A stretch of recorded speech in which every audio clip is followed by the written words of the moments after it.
What's the difference between a chin-up and a pull-up? Well, a chin-up is a pull-up, but a pull-up is not a chin-up. That's a mouthful. Okay, a chin-up, we're having more shoulder extension, and a pull-up, we have more adduction as we're coming up. So a pull-up is going to be a little bit harder than a chin-up because a chin-up is involving your biceps more. A pull-up, we've got more lat involvement and less bicep as a secondary or complementary body part coming into play. So I'm gonna show you how to do a chin-up first. Now, when I do this, I like leaning back. That's gonna line up the body a little bit more. You're gonna get more retraction as you're coming through. And obviously the chin up, you're bringing your chin above the bar. Chin up, got it? Got it, okay. So here, a chin up, you're gonna have a closer grip so your palms are facing you. Lean back if you're tall, bring your feet up.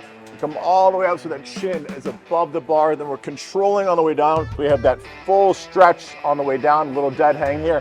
Come all the way up, pause, full stretch through. Lead with that chest, lean back, get that full extension.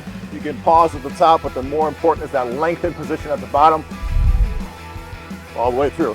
That is your chin up. Now to hit a pull up, we're going wider. You can do neutral grip, you can go wide grip. You see a lot of different handles. We're gonna go wide here because this is a straight bar. Okay, so once again, more shoulder adduction as we're coming back. More lats are going to be involved here. Chin does not have to come above the bar. Think about leading with the sternum. So we're coming up. So think about peacocking.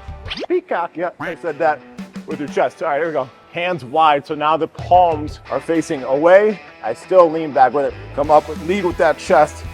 Full stretch down, so we're gonna lengthen through the lats there. Pull through, pause at the bottom. So get that full range of motion. Keeping that pause at the bottom, we're limiting the momentum. That is your pull-up versus chin-up. Boom!